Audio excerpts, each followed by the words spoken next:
ഇന്ന് നിയമസഭയിൽ UDF വളരെ നിർണായകമായ ഒരു നീക്കമാണ് നടത്തിയത്. നിയമസഭയുടെ മേശപ്പുറത്ത് സംസ്ഥാനത്തിന്റെ ധനസ്ഥിതി സംബന്ധിച്ച ധവളപത്രം UDF സർക്കാർ വെച്ചിരിക്കുകയാണ്. UDF സർക്കാർ അധികാരത്തിൽ വന്നതിന് പിന്നാലെ ഇതുമായി ബന്ധപ്പെട്ടുള്ള പ്രഖ്യാപനം നടത്തിയിരുന്നു. സംസ്ഥാനത്തിന്റെ യഥാർത്ഥ സാമ്പത്തിക അവസ്ഥ എന്താണ്, എത്രയൊക്കെ കടങ്ങളുണ്ട്, കഴിഞ്ഞ 10 വർഷം LDF സർക്കാർ മേനി നടിച്ച് പറഞ്ഞിരുന്നത് വലിയ സാമ്പത്തിക സ്ഥിതിയിലാണ് കേരളം ഉള്ളത്, സാമ്പത്തികമായിട്ട് വളരെ ഭദ്രതയാണുള്ളത്, വലിയ കാര്യങ്ങളൊക്കെ തന്നെ ചെയ്തിട്ടുണ്ട് എന്നൊക്കെയുള്ള അവകാശവാദങ്ങൾ LDF സർക്കാർ അധികാരം ഒഴിഞ്ഞതിന് ശേഷവും പറഞ്ഞുകൊണ്ടിരിക്കുകയാണ്. അതിന് ബദലായിട്ടാണ് എന്താണ് യഥാർത്ഥ അവസ്ഥ എന്ന് മനസ്സിലാക്കുന്നത് സംബന്ധിച്ച് ധനസ്ഥിതിയുടെ നിജസ്ഥിതി ജനങ്ങളെ ബോധ്യപ്പെടുത്തുന്നതുമായി ബന്ധപ്പെട്ട് ഒരു ധവളപത്രം തങ്ങൾ പുറത്തിറക്കും. അതിനായിട്ട് ഒരു 3 അംഗ കമ്മിറ്റിയെ UDF സർക്കാർ നിയോഗിക്കുകയും ചെയ്തിരുന്നു. ആ കമ്മിറ്റി ഇപ്പോൾ റിപ്പോർട്ട് കൊടുത്ത് ഇന്ന് ആ റിപ്പോർട്ട് സഭയുടെ മേശപ്പുറത്ത് മുഖ്യമന്ത്രി VD സതീശൻ വെച്ചിരിക്കുകയാണ്. ആ റിപ്പോർട്ട് വെച്ചതിന് പിന്നാലെ മുൻ ധനമന്ത്രി കൂടിയായിട്ടുള്ള KN ബാലഗോപാല് ചാടി എണീറ്റ് അതിനകത്ത് വിയോജിപ്പ് തനിക്കുണ്ട് എന്ന് പറഞ്ഞുകൊണ്ട് രംഗത്തെത്തുകയായിരുന്നു. അദ്ദേഹം പ്രധാനമായിട്ടും ചൂണ്ടിക്കാട്ടിയ വിയോജിപ്പ് എന്ന് പറയുന്നത് സാധാരണഗതിയിൽ മുൻപുള്ള സർക്കാരുകളൊക്കെ തന്നെ ഈ ഇതുപോലെ ധവളപത്രം ഇറക്കിയപ്പോൾ അത് ധനവകുപ്പിലെ ഉദ്യോഗസ്ഥരെ കൊണ്ടാണ് ധവളപത്രം രേഖകൾ തയ്യാറാക്കിയത്. എന്നാൽ ഇത്തവണ ഒരു 3 അംഗ കമ്മിറ്റിയെ വെളിയിൽ നിന്നുമുള്ള അംഗങ്ങളെ ഉൾപ്പെടുത്തി വെച്ചുകൊണ്ട് ആണ് ഈ രേഖ തയ്യാറാക്കിയിരിക്കുന്നത്. അതിനകത്ത് ചില ക്രമപ്രശ്നങ്ങളുണ്ട്. അദ്ദേഹം പറയുന്നത് ഈ രഹസ്യരേഖകൾ പലതും ഇത്തരത്തിൽ പുറത്തു പോകേണ്ടി വരും. അങ്ങനെ രേഖകളൊക്കെ തന്നെ പുറത്തു പോയത് ശരിയായ നടപടിയല്ല. സാധാരണഗതിയിൽ AG പോലും കാണാത്ത രേഖകളൊക്കെ തന്നെ ഇപ്പോൾ വെളിയിൽ പോയിരിക്കുന്നു. അത് എന്തുകൊണ്ടുണ്ടായി? അതുകൊണ്ട് തന്നെ ഇത്തരമൊരു രേഖ സഭയിൽ വെക്കുന്നത് ശരിയല്ല.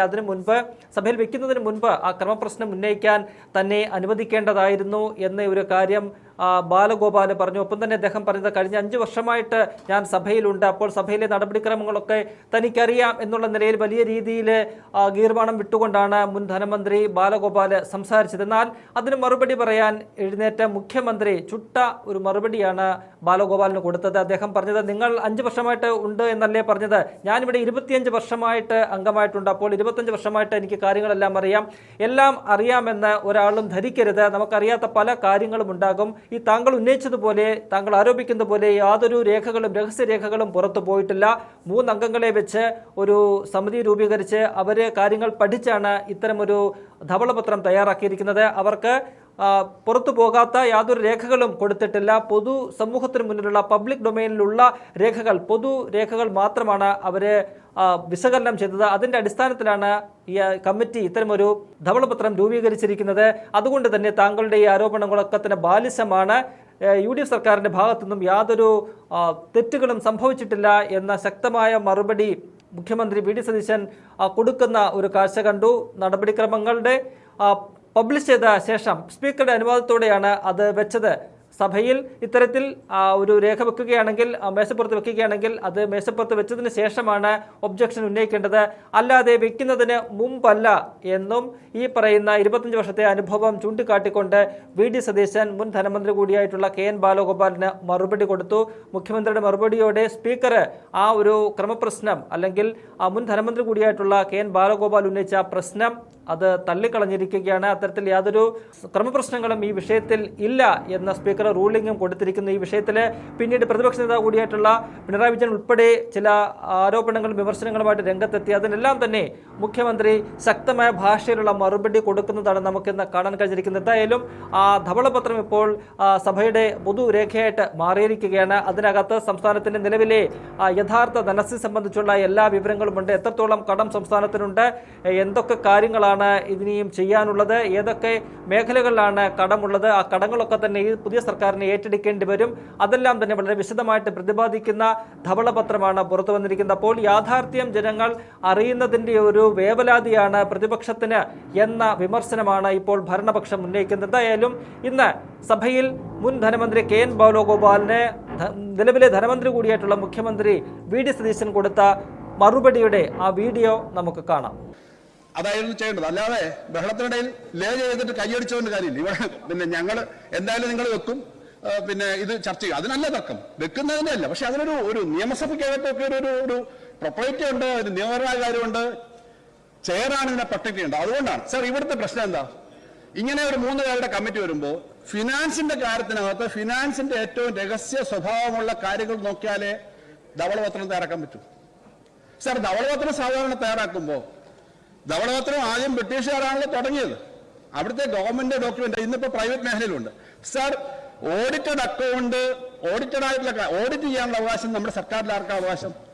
AGക്കേ ഉള്ളൂ. C&AG ആണ്. സാർ, ഏതെങ്കിലും ഒരു പ്രൈവറ്റ് ഏജൻസിയെ വെച്ചിട്ട് നമുക്ക് ഓഡിറ്റ് ചെയ്യാൻ പറ്റുമോ? ഇന്ത്യയിലെ ലോകത്തെ ഏറ്റവും പ്രശസ്തമായ ഓഡിറ്റ് ഓർഗനൈസേഷൻസിന് ഓഡിറ്റ് ചെയ്യാൻ പറ്റുമോ? അപ്പോൾ ഡിപ്പാർട്ട്മെന്റ് ആണ് എന്നും ഇത് പ്രിപ്പയർ ചെയ്യുന്നതും ധവളപത്രം ഇറക്കുന്നതും. സാർ, ഇവിടെ 2011 UDF അന്ന് ഇറക്കിയ വൈറ്റ് പേപ്പറിന്റെ കോപ്പിയാണ് എൻ്റെ കയ്യിലുള്ളത്. അന്ന് അങ്ങ് ഈ സഭയിൽ അംഗമാണ്. സാർ, ഫിനാൻസ് ഡിപ്പാർട്ട്മെന്റ് ആണ് അത് തയ്യാറാക്കിയത്. ഫിനാൻസിനകത്ത് ഫിനാൻസ് മിനിസ്റ്റർക്ക് അറിയാം ഡെയിലി നമ്മുടെ ഫിനാൻസിന്റെ ഫ്ലോയും ഇൻഫ്ലോയും ഔട്ട്ഫ്ലോയും പ്രൊജക്ഷനും ഒക്കെ ധനകാര്യമന്ത്രി കാണും, ധനകാര്യ സെക്രട്ടറി കാണും, വളരെ കുറച്ച് ഉദ്യോഗസ്ഥന്മാരെ കാണും. സാർ, ഇത്തരം കാര്യങ്ങളനുസരിച്ച് നമ്മൾ മാനേജ് ഇവിടെ വലിയ ബഹളം ഉണ്ടാകുമ്പോൾ ഞങ്ങൾ കൊടുക്കും എന്ന് ധനകാര്യമന്ത്രി സഭയെ പറയുന്നത് ഈ രഹസ്യ ഡോക്യുമെന്റ് അതൊരു സീക്രട്ട് ആയിട്ടുള്ള കാര്യമാണ്, അറിയുന്നത് കൊണ്ടാണ്. ഞങ്ങൾക്ക് അതിനൊരു പ്ലാനിങ് കാണും, ഇപ്പോഴും പ്ലാനിങ് കാണും. സാർ, ഈ ഡോക്യുമെന്റ് എല്ലായിടത്തും പുറത്ത് കൊടുക്കുക എന്ന് പറഞ്ഞാൽ ഔദ്യോഗിക രഹസ്യ രേഖകൾ ആർക്കും കൊടുക്കില്ല എന്നുള്ള സത്യപ്രതിജ്ഞയുടെ ലംഘനം കൂടിയാണ് സാർ അങ്ങനെ പുറത്തു കൊടുത്തിട്ടുണ്ടെങ്കിൽ. ഒന്നാമത്തെ കാര്യം, നിയമസഭ നടപടിക്രമങ്ങളുടെ ഒരു ലിസ്റ്റ് നിയമസഭ പബ്ലിഷ് ചെയ്തതിന് ശേഷം ആ നടപടിക്രമങ്ങൾ അനുസരിച്ച് മേശപ്പുറത്ത് വയ്ക്കുന്ന ഒരു കടലാസ് എന്ന ഐറ്റത്തിലാണ് ഞാൻ ഈ ധവളപത്രം മേശപ്പുറത്ത് വെച്ചത്. അത് വെക്കുക എന്നത് സ്പീക്കറുടെ അനുവാദത്തോടു കൂടി ചെയ്യുന്നൊരു കാര്യമാണ്. അത് വെച്ചതിന് ശേഷമാണ് അതിനുശേഷമുള്ള എന്തെങ്കിലും ഒബ്ജക്ഷൻ 303 എന്തെങ്കിലും അവതരിപ്പിക്കുന്നത്, അല്ലാതെ വെക്കുന്നതിന് മുമ്പല്ല.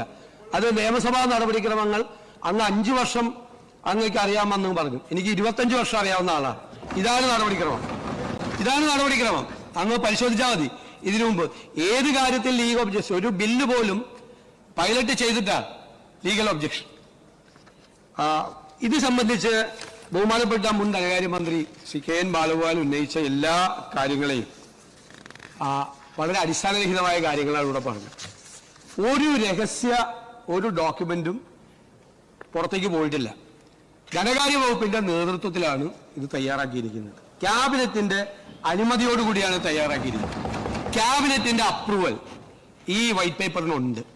മുഴുവൻ നടപടിക്രമങ്ങൾ പബ്ലിക് ഡൊമൈനിലുള്ള ഡോക്യുമെന്റാണ് ഇതെല്ലാം. ഈ ഡോക്യുമെന്റ് ഇവിടെ ഇന്ന് വെച്ചിരിക്കുന്നത് കേരളാസ് ഫിസ്ക്കൽ ഹെൽത്ത് എന്നാണ്. കേരളത്തിന്റെ സാമ്പത്തിക ആരോഗ്യത്തെക്കുറിച്ചുള്ള ഒരു സ്റ്റേറ്റസ് റിപ്പോർട്ടാണ് ഗവൺമെന്റ് സഭയിൽ വെച്ചിരിക്കുന്നത്.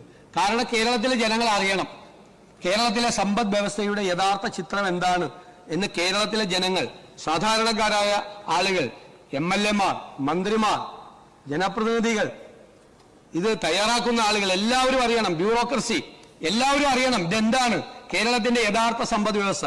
ഇതെല്ലാം പബ്ലിക് ഡൊമൈനിലുള്ള വിവരങ്ങൾ മാത്രമാണ്. ഇത് നമുക്കറിയാം. ഇപ്പൊ CDS-ൽ പരിശോധിച്ചാൽ CDS-ന്റെ ചെയർമാൻ ഇതിനകത്ത് കമ്മിറ്റി അംഗമാണ്. CDS-ൽ എല്ലാ ഡോക്യുമെന്റും ഉണ്ട്. ഗുലാത്തി ഇൻസ്റ്റിറ്റ്യൂട്ടിൽ അവരുടെ സഹകരണം ഞങ്ങൾ തേടിയിട്ടുണ്ട്. അവരുടെ എല്ലാ ഡോക്യുമെന്റും ഉണ്ട്. മാത്രമല്ല എല്ലാ വർഷവും ബജറ്റിൽ പ്രഖ്യാപിക്കുന്ന കാര്യങ്ങളാണ് ഈ ഡോക്യുമെന്റ്സ് എന്ന് പറയുന്നത്. എല്ലാ വർഷത്തെയും ബജറ്റിന്റെ ഡോക്യുമെന്റിൽ, പ്ലാൻ ഡോക്യുമെന്റ്, ഇതൊന്നും ഒരു രഹസ്യ സ്വഭാവമുള്ള ഒരു ഡോക്യുമെന്റും ഇതിനകത്തില്ല. എല്ലാം പബ്ലിക് ഡൊമൈനിലുള്ള മുഴുവൻ ഡോക്യുമെന്റുകളും കൃത്യമായി അനലൈസ് ചെയ്തിരിക്കുകയാണ്. അതിന് ഏറ്റവും വിദഗ്ധരായ 3 പേരുടെ സഹായം ഞങ്ങൾ തേടി. ക്യാബിനറ്റ് സെക്രട്ടറി ആയിരുന്ന, ഡൽഹിയിൽ ക്യാബിനറ്റ് സെക്രട്ടറി ആയിരുന്ന, സംസ്ഥാനത്തെ പ്ലാനിംഗ് ബോർഡിന്റെ ഉപാധ്യക്ഷനായിരുന്ന ശ്രീ KM ചന്ദ്രശേഖർ, ഏറ്റവും പരിണതപ്രജ്ഞനായ ഒരു മുൻ ഉദ്യോഗസ്ഥൻ, അദ്ദേഹം ഏറ്റവും വലിയ സാമ്പത്തിക വിദഗ്ധൻ, ഡോക്ടർ ഡി നാരായണ എന്ന് പറയുന്ന എക്കണോമിസ്റ്റ്, CDS-ന്റെ ചെയർമാനായ ഡോക്ടർ വീരമണി. മാത്രമല്ല മുഴുവൻ സ്ഥലങ്ങളിൽ നിന്നും സാമ്പത്തിക കാര്യ വിദഗ്ധരുൾപ്പെടെയുള്ള മുഴുവൻ ആളുകളുടെ പല നോട്ടുകളും പരിശോധിച്ച് ധനകാര്യ വകുപ്പാണ് അതിന്റെ നേതൃത്വത്തിലാണ് ഇത് തയ്യാറാക്കിയിരിക്കുന്നത്. ഇത് നമുക്ക് എല്ലാ കാര്യങ്ങളും നമുക്ക് അറിയാം എന്ന് നമ്മളങ്ങ് വിചാരിക്കരുത്. നമുക്ക് അറിയാൻ പാടില്ലാത്ത ഒരുപാട് കാര്യങ്ങളുണ്ട്. ഈ ഗവൺമെന്റ് ആഗ്രഹിക്കുന്നത് വിദഗ്ധരായ ആളുകളുടെ, ഓരോ രംഗത്തെയും വിദഗ്ധരായ ആളുകളുടെ സേവനം ഉറപ്പാക്കി അവരുടെ ഉപദേശം തേടി താൻ ഓരോ കാര്യങ്ങളും ചെയ്യാൻ തീരുമാനിച്ചിട്ടുള്ളത്. എല്ലാ കാര്യങ്ങളിലും നമുക്ക് എല്ലാ കാര്യങ്ങളെയും കുറിച്ച് പൂർണ്ണമായി അറിവുള്ള ആളുകളല്ല. ലോകത്ത് ഒരുപാട് മാറ്റങ്ങൾ നടക്കുകയാണ്, ഒരുപാട് സംഭവവികാസങ്ങൾ ഉണ്ടാകുകയാണ്.